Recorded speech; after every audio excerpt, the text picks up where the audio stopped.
ರಾಜ್ಯದಲ್ಲಿ ತೀವ್ರ ಕುತೂಹಲ ಕೆಡೆ ಮಾಡಿಕೊಟ್ಟಿರುವಂತ ದಿನ ಅಂದ್ರೆ ಅದು ನಾಳೆ. ಬಿಕಾಸ್ ವಿಧಾನಸಭೆ ಚುನಾವಣೆಯ ಮತ ಎಣಿಕೆಗೆ ಕೌಂಟ್ ಡೌನ್ ಶುರುವಾಗಿದೆ. ನಾಳೆ ರಾಜ್ಯದ 34 ಕೇಂದ್ರಗಳಲ್ಲಿ ಮತ ಎಣಿಕೆ ನಡೆಯಲಿರುವಂತದ್ದು. ಎಣಿಕೆಗೆ ಚುನಾವಣಾ ಆಯೋಗ ಸಕಲ ಸಿದ್ಧತೆಯನ್ನ ಮಾಡಿಕೊಂಡಿದೆ. ರಾಜ್ಯದ 58,545 ಮತಗಟ್ಟೆಗಳಲ್ಲಿನ ಮತದಾರರು ಅಖಾಡದಲ್ಲಿರುವಂತಹ 2,615 ಅಭ್ಯರ್ಥಿಗಳ ರಾಜಕೀಯ ಭವಿಷ್ಯವನ್ನ ಬರೆದಿದ್ದು ಫಲಿತಾಂಶ ನಾಳೆ ಪ್ರಕಟ ಆಗುತ್ತೆ. ನಾಳೆ ಬೆಳಗ್ಗೆ 8 ಗಂಟೆಯಿಂದ ಮತ ಎಣಿಕೆ ಆರಂಭಗೊಳ್ಳುತ್ತೆ. ಮಧ್ಯಾಹ್ನದ ವೇಳೆಗೆ ಅಭ್ಯರ್ಥಿಗಳ ಹಣೆ ಬರಹ ಹೊರ ಬೀಳುತ್ತೆ. ಸ್ಪಷ್ಟವಾದಂತ ಚಿತ್ರಣ ಗೊತ್ತಾಗುತ್ತೆ. ಈಗಾಗಲೇ ಇವಿಎಂಗಳನ್ನ ಪೊಲೀಸ್ ಕಣ್ಗಾವಲಿನಲ್ಲಿ ಭದ್ರತಾ ಕೊಠಡಿಯಲ್ಲಿ ಇಡಲಾಗಿದೆ. ಮತ ಯಂತ್ರಗಳಿರುವಂತಹ ಸ್ಟ್ರಾಂಗ್ ರೂಮ್ಗಳಿಗೆ ಸಿಸಿಟಿವಿ ಕ್ಯಾಮೆರಾಗಳನ್ನ ಕೂಡ ಅಳವಡಿಸಲಾಗಿರುವಂತದ್ದು. ತೀವ್ರ ನಿಗಾದ ಜೊತೆಗೆ ವ್ಯಾಪಕ ಭದ್ರತೆಯನ್ನು ಕೂಡ ಒದಗಿಸಲಾಗಿರುವಂತದ್ದು 34 ಕೇಂದ್ರಗಳಲ್ಲೂ ಕೂಡ.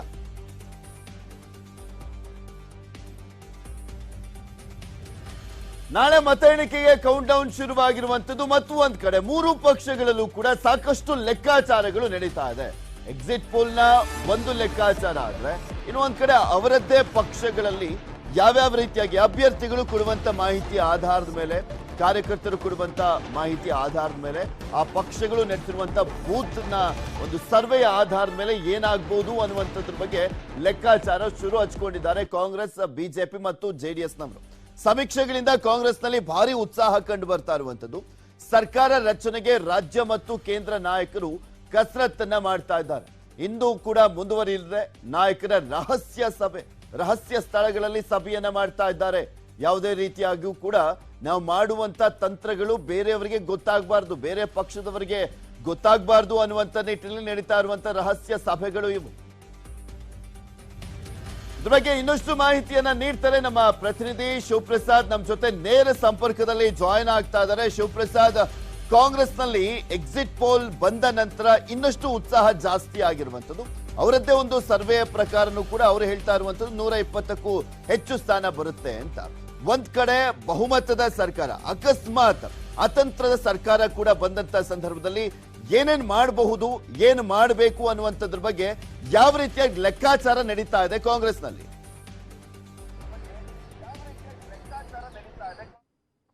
ಪೃಥ್ವಿರಾಜ್, ಮತದಾನದ ಬಳಿಕ ಬಂದಂತಹ ಸರ್ವೆ ರಿಪೋರ್ಟ್ಗಳಲ್ಲಿ ಕೆಲವೊಂದಷ್ಟು ಕಾಂಗ್ರೆಸ್ಗೆ ಬಹುಮತ ಬರುತ್ತೆ ಅಂತಿದ್ರೆ, ಕೆಲವೊಂದಷ್ಟು ಅತಂತ್ರ ಪರಿಸ್ಥಿತಿ ಬರುತ್ತೆ ಅನ್ನುವಂತಹ ಒಂದಷ್ಟು ರಿಪೋರ್ಟ್ಗಳು ಬಂದಿದೆ. ಈ ಹಿನ್ನೆಲೆಯಲ್ಲಿ ನಿನ್ನೆ ಫುಲ್ ಆಕ್ಟಿವ್ ಆದಂತಹ ಕಾಂಗ್ರೆಸ್ನ ನಾಯಕರು, ಅದರಲ್ಲೂ ಸಿದ್ದರಾಮಯ್ಯ ಜೊತೆಗೆ ಸುರ್ಜೇವಾಲಾ ಫುಲ್ ಆಕ್ಟಿವ್ ಆಗಿದ್ರು. ಬಹಳ ಪ್ರಮುಖವಾಗಿ ನಿನ್ನೆ ಸಿದ್ದರಾಮಯ್ಯ ಮನೆಯಲ್ಲಿ ಸುಮಾರು 1.5 ಗಂಟೆಗಳ ಕಾಲ ಡಿಸ್ಕಷನ್ ನಡೆಯುತ್ತೆ. ಅದಾದ ಬಳಿಕ ಸುರ್ಜೇವಾಲಾ ಅವರು ಕೆಪಿಸಿಸಿ ಕಚೇರಿ ತುರ್ತು ಸಭೆಯನ್ನ ಕರೆದು ಅಭ್ಯರ್ಥಿಗಳು ಯಾರಿದ್ದಾರಲ್ಲ, ಅಭ್ಯರ್ಥಿಗಳ ಬಳಿಯಲ್ಲಿ ಆ ಬೂತ್ಗಳ ಮಟ್ಟದಲ್ಲಿ ಆಗಿರುವಂತಹ ಮತದಾನದ ಪ್ರಮಾಣವನ್ನ ಕಲೆ ಹಾಕುವಂತ ಮಾಹಿತಿಯನ್ನ ಕಲೆ ಹಾಕುವಂತ ಕೆಲಸವನ್ನ ಮಾಡ್ತಾರೆ.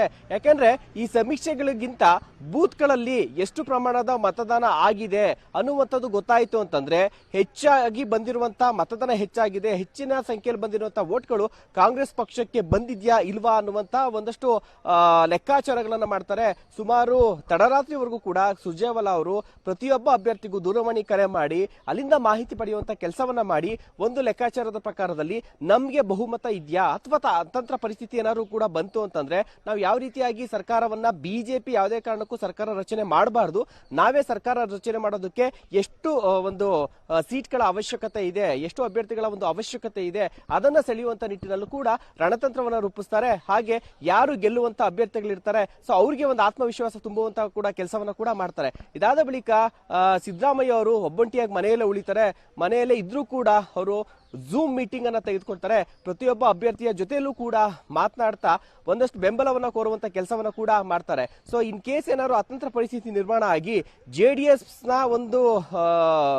ಜೊತೆ ಹೋಗ್ಲೇಬೇಕಾದಂತ, ಮೈತ್ರಿ ಮಾಡ್ಕೊಳ್ಳೇಬೇಕಾದಂತ ಅನಿವಾರ್ಯತೆ ಇದ್ರೆ ಯಾವ ರೀತಿಯಾಗಿ ನಾವು ಶಾಸಕರನ್ನ ಸೆಳ್ಕೊಬೇಕು ಅನ್ನುವಂತ ನಿಟ್ಟಿನಲ್ಲೂ ಕೂಡ ಒಂದಷ್ಟು ಜೆಡಿಎಸ್ ನ ಶಾಸಕರ ಜೊತೆಯಲ್ಲೂ ಕೂಡ ದೂರವಾಣಿ ಸಂಪರ್ಕದಲ್ಲಿ ಮಾತನಾಡಿದ್ದಾರೆ. ಯಾರು ಗೆಲ್ಲುವಂತ ಅಭ್ಯರ್ಥಿಗಳಿದ್ರಲ್ಲ, ಸೊ ಅಂತವರನ್ನ ಗುರುತಿಸಿ ಅವರನ್ನ ಈಗಲಿಂದಲೇ ವಿಶ್ವಾಸಕ್ಕೆ ತೆಗೆದುಕೊಳ್ಳುವಂತ ಕೆಲಸವನ್ನ ಮಾಡಿದ್ದಾರೆ.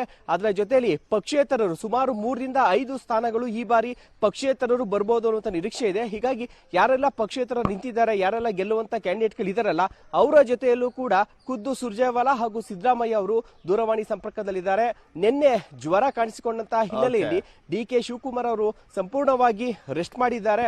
ಅವರ ಬದಲಿಗೆ ಡಿ.ಕೆ. ಸುರೇಶ್ ಅವರು ಅಭ್ಯರ್ಥಿಗಳ ಜೊತೆಯಲ್ಲಿ ಮಾತುಕತೆಯನ್ನು ಕೂಡ ನಡೆಸಿರುವಂತದ್ದು.